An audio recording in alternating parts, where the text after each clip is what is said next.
Shalom, salam berkat dari kami untuk pendengar sekalian.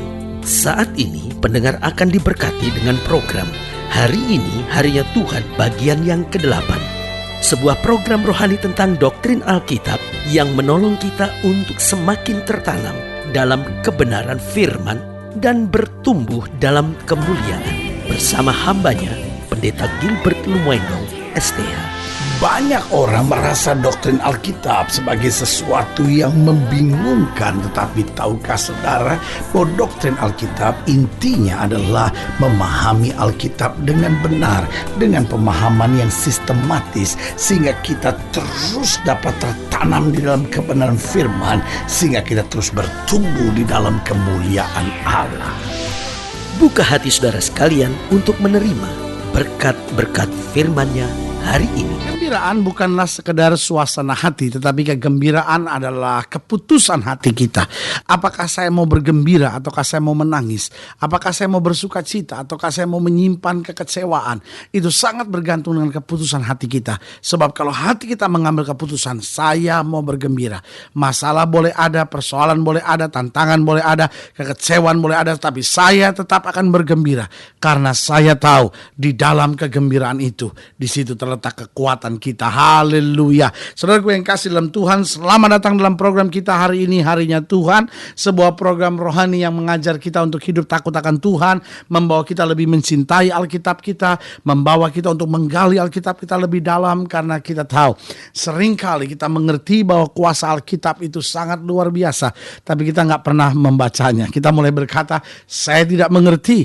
Itu sebabnya di dalam program hari ini, Harinya Tuhan, kita membahas Alkitab secara sistematis, dan kita mau bahas kebenaran-kebenaran firman Tuhan di dalamnya. Kita mau jadikan itu pegangan mutiara-mutiara hidup sepanjang hari kita, sehingga hari-hari kita menjadi hari-hari yang penuh kemenangan. Haleluya. Nah, dalam program ini kita sedang bicara tentang topik yang sangat menarik, yaitu tentang kegembiraan Yesus. Saudaraku yang kasih dalam Tuhan, kalau saudara pelajari seringkali konsep orang tentang Yesus, Yesus adalah pribadi yang sangat tegang. Kita tidak pernah menjumpai gambar Yesus yang mungkin sedang tersenyum. Kita mungkin hampir gak pernah menjumpai gambar Yesus apalagi yang sedang bergembira, tertawa bersama dengan murid-muridnya. Yang kita pelajari, Yesus selalu punya wajah yang teduh, sedikit tegang, dan tanpa emosi. Tapi hari ini sebagai hamba Allah, saya mau ingatkan, saya terlalu percaya Yesus adalah pribadi yang ramah. Yesus adalah pribadi yang bersuka cita. Saya juga percaya Yesus adalah pribadi yang murah senyum. Kenapa saya katakan bahwa Yesus adalah pribadi yang murah senyum?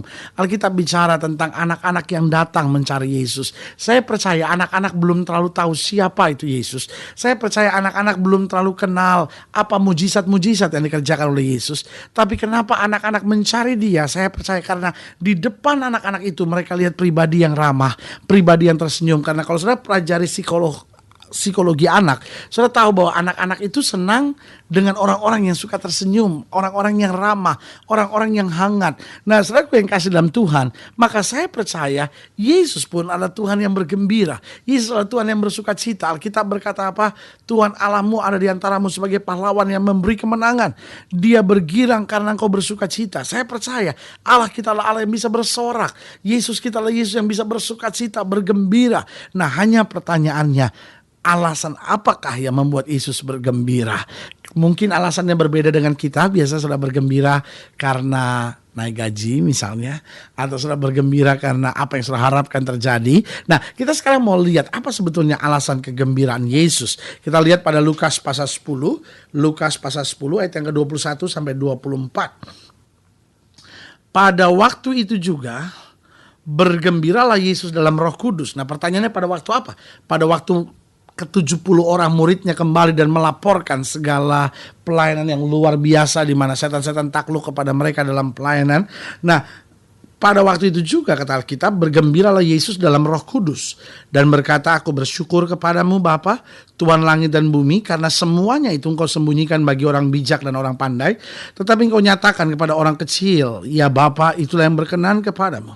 Semua telah diserahkan kepadaku oleh Bapakku, dan tidak ada seorang pun yang tahu siapakah anak selain Bapa, dan siapakah Bapa selain anak, dan orang yang kepadanya anak itu berkenan menyatakan hal itu.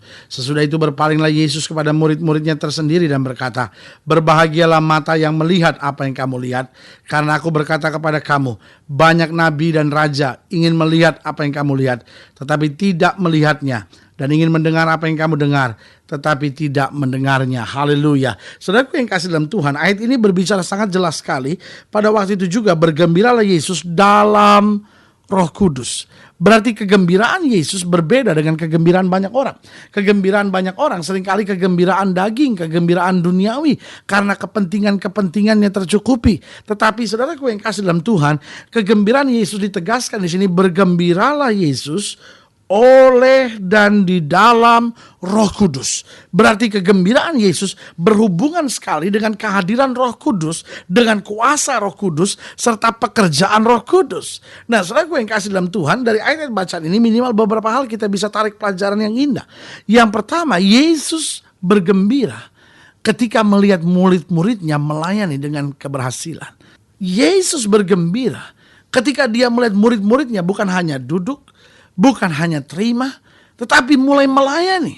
Tetapi bukan melayani dengan gagal, bukan melayani dengan mempermalukan, bukan melayani dengan setengah hati, tetapi mereka melayani dengan sukses. Mujizat-mujizat terjadi, orang sakit disembuhkan, orang lemah dikuatkan, orang yang terikat dibebaskan, kuasa-kuasa setan dihalaukan. Dan saudaraku yang kasih dalam Tuhan, melihat pelayanan seperti ini, Yesus bergembira. Saudaraku yang kasih dalam Tuhan, kita harus jujur akui bahwa dunia ini hari-hari ini telah penuh dengan orang-orang aneh. Kenapa saya bilang orang-orang aneh? Karena orang-orang sekarang seringkali justru kalau melihat orang lain lebih berhasil, orang lain lebih sukses, orang lain lebih maju, justru dia nggak bisa terima, justru dia malah mengkritik, justru dia mulai malah marah. Tapi saudaraku yang kasih dalam Tuhan, sebagai hamba Allah, kembali saya mau tekankan buat saudara, inilah saatnya orang percaya bangkit. Inilah saatnya orang percaya menyadari bahwa dunia ini seringkali diisi oleh orang-orang yang aneh. Tapi kita sebagai orang percaya harus belajar menerima.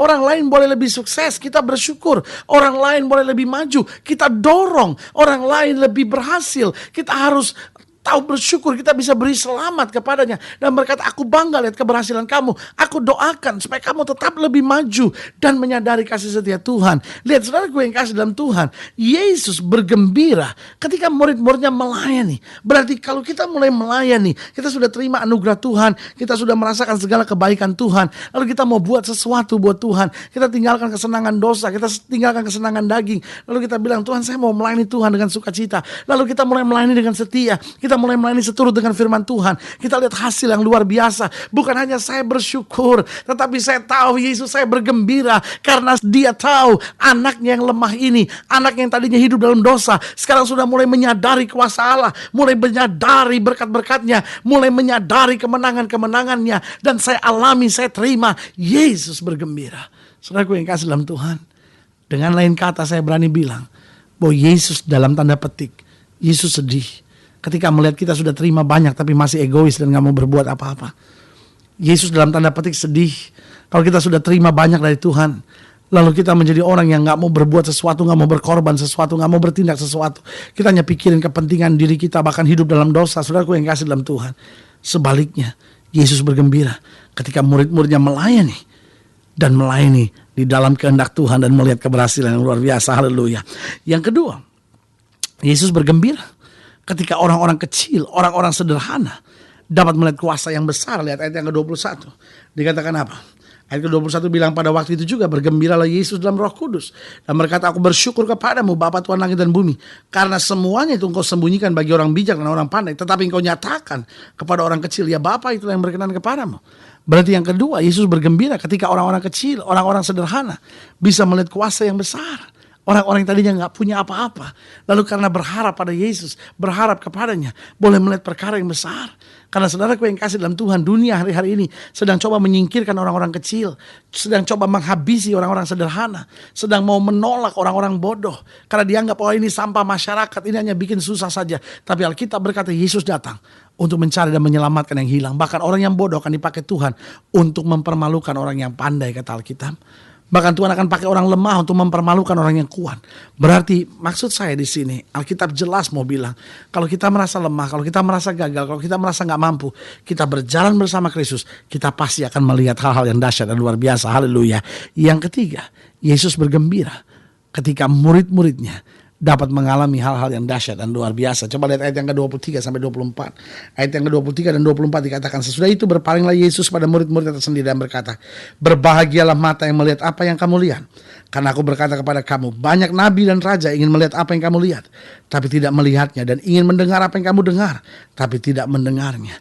Berarti yang ketiga, Yesus bergembira ketika murid-muridnya dapat mengalami hal-hal yang dahsyat. Saudara gue yang kasih dalam Tuhan, sekali lagi saya mau ingatkan buat saudara, berjalan bersama Yesus berarti berjalan dalam kedahsyatan.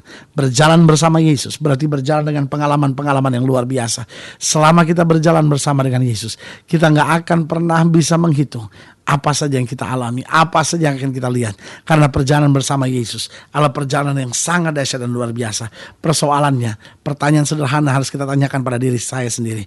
Sudahkah saya berjalan bersama dengan Yesus? Saudara gue yang kasih dalam Tuhan, semakin saya berjalan dengan kekuatan saya sendiri, semakin saya berjalan dengan kemampuan saya sendiri, saya justru akan berhadapan dengan air mata dan kekecewaan. Tetapi selama saya berjalan dalam tuntunan Roh Kudus, selama saya berjalan dalam pimpinan Kristus, saudaraku yang kasih dalam Tuhan, saya akan lihat perkara-perkara yang dahsyat dan luar biasa yang Tuhan kerjakan. Berarti saudaraku yang kasih dalam Tuhan, Yesus bergembira. Apa yang membuat Yesus bergembira? Yang pertama, Yesus bergembira ketika murid-muridnya melayani dan melihat hasil pelayanan yang luar biasa. Artinya murid-murid sedang berjalan pada firman Tuhan, murid-murid sedang berjalan pada kehendak Allah, dan di situ mereka lihat pengalaman yang luar biasa. Yang kedua, Yesus bergembira ketika orang-orang kecil, orang-orang sederhana, orang-orang yang terbuang boleh melihat kuasa yang besar. Berarti saudaraku yang kasih dalam Tuhan, kalau sudah tahu ada orang miskin, ada orang menderita yang butuh engkau tolong, lalu engkau tolong, dan orang sederhana itu tiba-tiba bisa melihat kuasa yang besar, kasih yang besar dari Kristus, Yesus bergembira. Itu sebabnya Alkitab jelas berkata, pelayanan yang terbaik adalah mengunjungi orang-orang yatim piatu, orang-orang janda, orang-orang miskin, orang-orang yang terbuang, orang-orang yang dalam penjara. Semuanya itu yang Yesus mau jelaskan apa?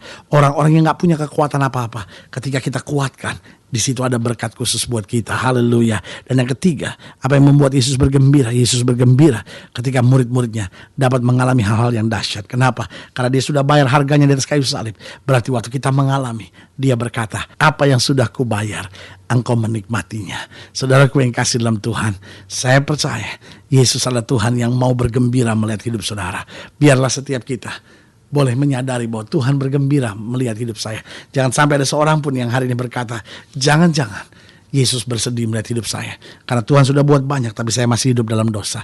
Biarlah setiap kita hari ini bangkit dan kita bilang, Tuhan, saya mau membuat Yesus bahagia dalam hidup saya. Haleluya. Kalau saya ingin dilayani lebih jauh, hubungi kami melalui telepon, hubungi kami melalui surat, kunjungi website kami, karena kami ada untuk membawa Bapak Ibu sudah senantiasa lebih dekat pada Tuhan, mengalami kasih kuasa mujizat yang luar biasa. Haleluya. Secara khusus melalui program ini saya juga berdoa buat setiap saudara yang sakit, setiap saudara yang berbeban berat, karena kita percaya bagi Allah tidak ada perkara yang mustahil. Saudara yang mau didoakan secara khusus, sudah boleh taruh tangan kanan sudah di dada. Mungkin sudah merasa, Tuhan, jangan-jangan saya telah menyakiti hati Tuhan, lalu saya mau hari ini bangkit dan kembali menyenangkan hati Tuhan.